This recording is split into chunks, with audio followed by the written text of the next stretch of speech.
માલા પેરામણી કરવી એ બહુ સુંદર કાર્ય છે, પણ ઘણીવાર એવું બનતું હોય કે આપણે કોઈ કાર્ય કરીએ છીએ એમાં આપણે કંઈ ભૂલ કરતા હોઈએ છીએ, તો એ ભૂલને સુધારવી જોઈએ, સમજવી જોઈએ.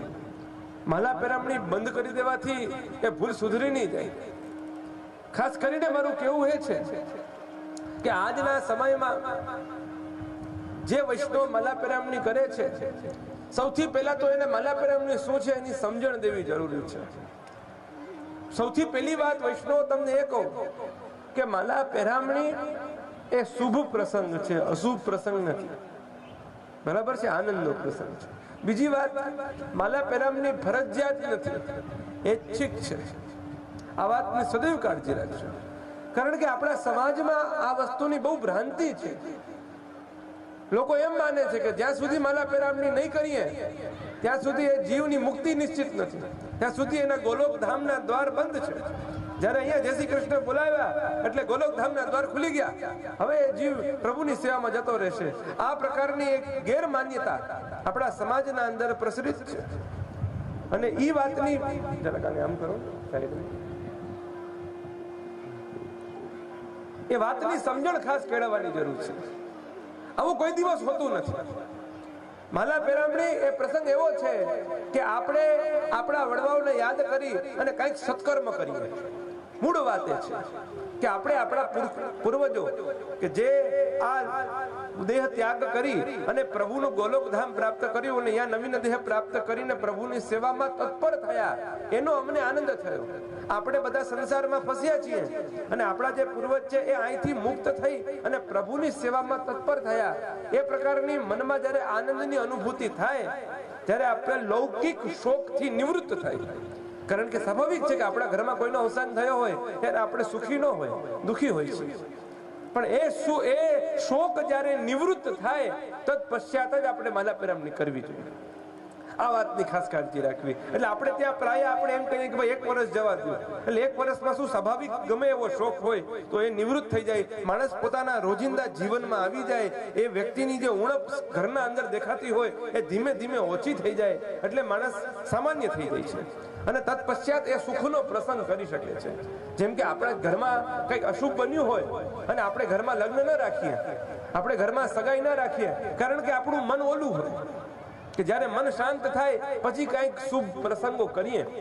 તો એમ આ માલા પેરામણી પણ શુભ પ્રસંગ છે. તમારા લગ્ન અંતર્ગત થઈ શકે, તમારા ઘરમાં સગાઈ હોય તો એ કરી શકો. આ પ્રસંગ એવો છે, આ અશુભ પ્રસંગ નથી. મૂળ વાત એ કે આજે આપણા સમાજના અંદર ઘણી એવી ભ્રાંતિઓ છે કે જેના મનમાં એવું છે કે માલા પેરામણી ન કરો તો ન ચાલે. કોઈ એમ કે માલા પેરામણી ન કરી તો ઘણા વિષ્ણુ અમારા પાસે એવા પણ આવે કે જે લગ્ન નથી થતા છોકરાના, તો કે મને એક ભાઈએ કીધું માલા પેરામણી નથી કરીને નડતા હશે ઉપરથી, ધંધો નથી ચાલતો તો માલા પેરામણી કરી લે, કદાચ બાપુજી નડતા હશે તને. આ પ્રકારની ગેરમાન્યતાઓ આપણા સમાજમાં ચાલી રહી છે. માલા પેરામણી સાથે આનો કોઈ સંબંધ નથી. તારો ધંધો નથી ચાલતો, તારા કુકર્મના હિસાબે નથી ચાલતો, એમાં કોઈ ઉપરના જવાબદાર નથી. તારા પ્રારબ્ધ જેવું હશે પ્રમાણે ચાલશે. લગ્ન એના ભાગ્યમાં હશે, લગ્ન યોગ આવશે તો લગ્ન થઈ જશે. એમાં પેલા બાપા શું માજી શું કરે?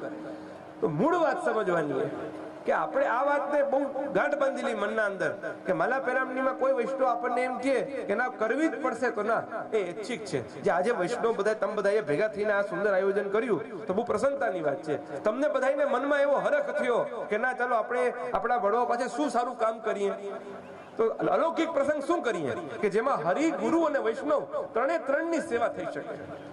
કેવી રીતે?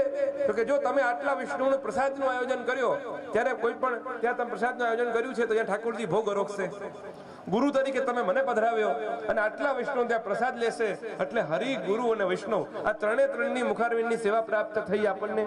તો એ સદભાવનાથી આ મનોરથી પરિવારે જે આ સુંદર આયોજન કર્યું છે, તો એમ આગળ પણ જ્યારે જ્યારે આવા આયોજનો થાય ત્યારે આ જ પદ્ધતિથી બધા મનોરથ કરો તો ઉત્તમ કાર્ય છે. સમૂહ મનોરથ કરવો કોઈ ગલત નથી, કરી શકાય છે, પણ સમૂહ માલા પેરામણીમાં આ વિવેક રાખવો જોઈએ. ઘણીવાર એવું બને છે કે જ્યારે સમૂહ માલા પેરામણી કરતા હોઈએ તો કેટલા લોકોને પોતાના ગુરુદેવનું નામ ખબર નથી, કેટલાને એ પણ ખબર નથી કે આને બ્રહ્મ સંબંધ છે કે નહીં, તો એ વચ્ચે આવી ગયા હોય.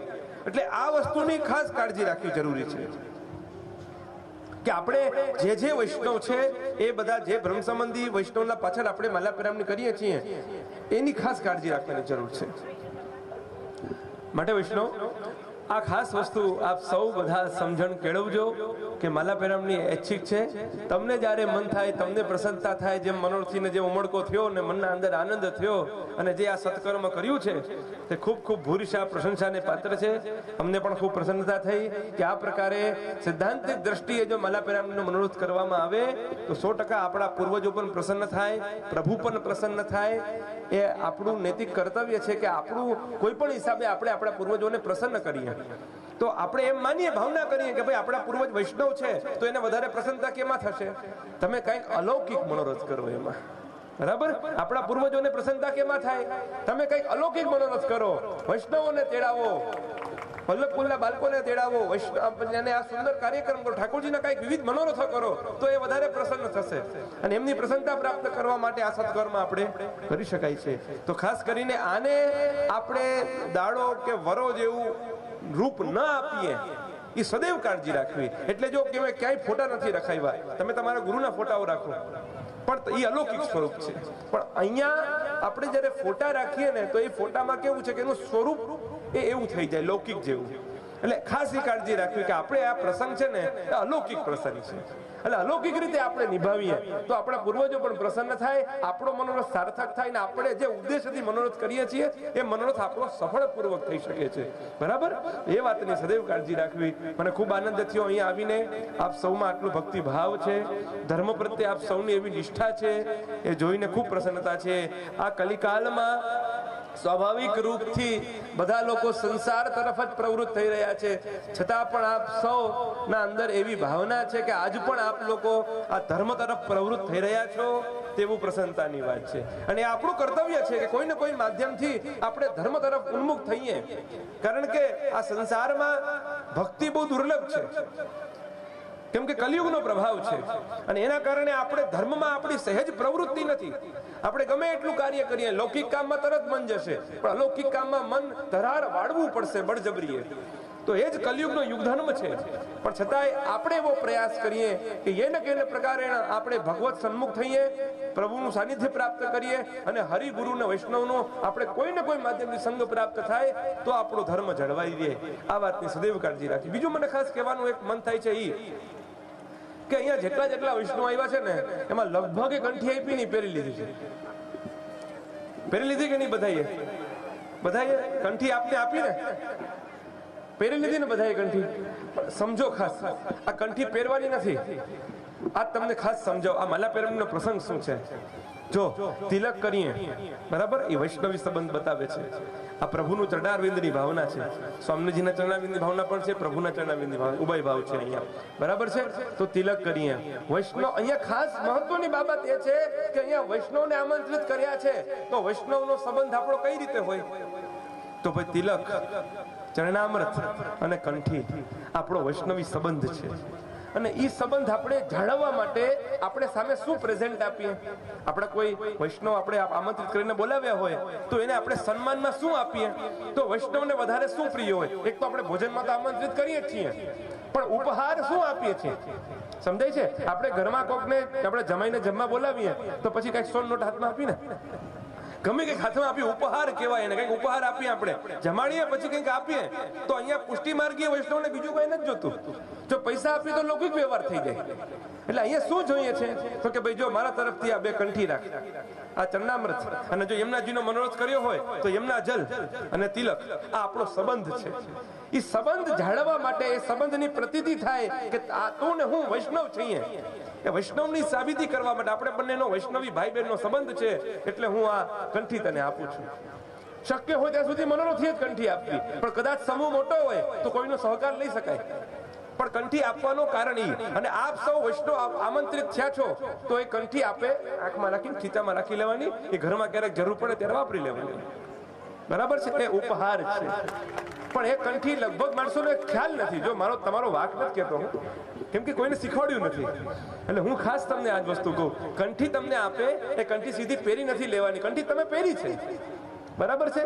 આ કંઠી છે ને, કંઠી એ જેમ એક સ્ત્રીનો મંગલવાચક મંગલસૂત્ર હોય ને, એવી રીતે આ પ્રભુએ પહેરાવેલો આપણો મંગલસૂત્ર છે, એટલે એ પુરુષ હોય કે સ્ત્રી હોય બધાએ આ મંગલસૂત્ર રૂપ જેમ જ પહેરવી જોઈએ, બરાબર છે?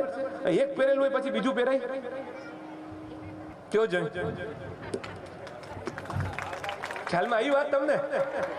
બહેનોને પૂછો, હજી મંગળસૂત્ર એક પહેર્યું પાછું બીજું પહેરો કે નહીં? તમે ના પહેરો ને, એક જ મંગળસૂત્ર પહેરવાનું હોય. તો આપણા ધણી મહાપ્રભુ ઠાકોરજી બિરાજે છે એક આપણા મંગળસૂત્રના બે કંઠી પહેરી, કદાચ આ મંગળસૂત્ર વડું થઈ જાય તો બીજું પહેરી લે, તો એક તૂટે ફૂટે તો બીજું પહેરવાનું. એક પહેર્યું છે પાછું એટલે ઘણા એમ કે બે કંઠી પહેરી તો પેલી કંઠી છે ને અષ્ટાક્ષર દીક્ષાની છે, એટલે આપણામાં કઈ સગાઈ કઈ નહીં. અને બ્રહ્મ સંબંધ છે ને એ બ્રહ્મ સંબંધની બીજી કંઠી, એટલે કે આપણા લગ્ન થઈ ગયા પ્રભુ જોડે, બરાબર છે? તો હવે એ બંનેની નિશાની શું છે આપણા પાસે કે લગ્ન થઈ ગયા, સગાઈ થઈ ગઈ, તો આ બે કંઠી આપણે પહેરીએ છીએ. આ બે કંઠી એની સાબિતી છે, આપણા બંનેના સંબંધ બતાવે છે. ધ્યાનમાં આવી વાત વૈષ્ણવ? તો એમ મારું કહેવાનું એમ છે કે આ બે કંઠી તો જરૂર બધાએ પહેરવી જોઈએ. અને એ બે કંઠી પહેરી છે તો પછી માલા પેરામણીમાં કંઠી આવે એને ધારણ ન કરી લ્યો, એ કંઠી આંખમાં રાખી, આંખમાં લગાડી અને બંનેનો સંબંધ છે એ મનમાં રાખી અને ખીચામાં રાખી દો. એ આપણને ઉપહાર રૂપમાં એ કંઠી આપી છે, બરાબર છે? આ આપણે જરૂર સમજણ કેળવી જોઈએ. બીજું વિશેષ કઈ ન કહેતા અહીં આવીને મને ખૂબ પ્રસન્નતા થઈ. આપ સૌનો મનોરથ આગળ પણ સફળતાપૂર્વક થાય એવા અમારા આશીર્વાદ. એટલું જ કહીને મારા વક્તવ્યને વિરામ આપું છું. કલ્યાણ. શુભમ ભવતુ.